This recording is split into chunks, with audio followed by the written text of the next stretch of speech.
Hello friends, welcome to our channel Reorient. हम आपके सामने ला रहे हैं एक ऐसा केस जो बताता है कि remuneration paid to doctors by hospitals is a salary income और इनकम फ्रॉम प्रोफेशन। इस चीज को समझने के लिए हम आपके पास ला रहे हैं assistant commissioner of income tax versus Victor hospitals and medical services limited का केस लॉ।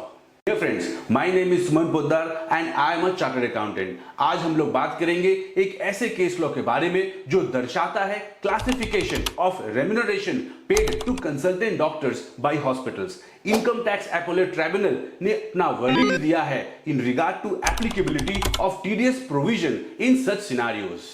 14 दिसंबर 2017 को इनकम टैक्स डिपार्टमेंट का सर्च हुआ हॉस्पिटल में एंड असेसिंग ऑफिसर ने पाया कि हॉस्पिटल अपना कंसल्टेंट डॉक्टर्स को रेम्यूनरेशन पेमेंट करता है as professional fees and TDS under section 194J that is 10% काट के पेमेंट कर देता है।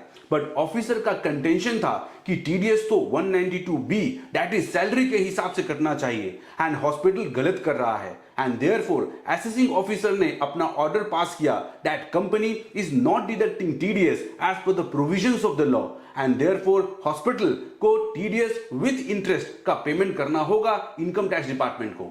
असेसिंग ऑफिसर के ऑर्डर को हॉस्पिटल ने commissioner of income tax appeal में अपील फाइल किया। सीआईटी अपील ने एक हाई कोर्ट ऑफ कर्नाटका के केस को रेफर किया that is in case of Manipal hospital and कहा कि एसएससी ठीक कर रहा है, सीडीएस अंडर सेक्शन 194J ही एप्लीकेबल होगा।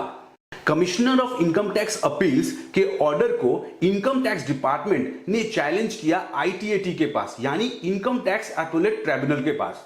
ITAT ने कहा assessing officer should analyse the nature of relationship between hospital and doctor to determine the actual treatment.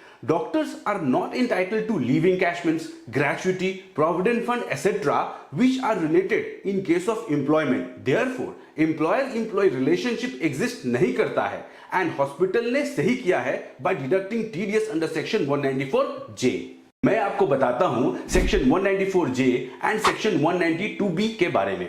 जब हॉस्पिटल सेक्शन 194J में 10% टीडीएस डिडक्ट करके डॉक्टर्स को पेमेंट कर देती है तो maximum doctors presumptive taxation basis that is section 44ADA में अपना 50% इनकम डिक्लेयर करके रिटर्न जमा करवा देते हैं एंड उसमें फॉर्मेलिटी भी कम है एंड उनको टैक्स भी कम लगता है।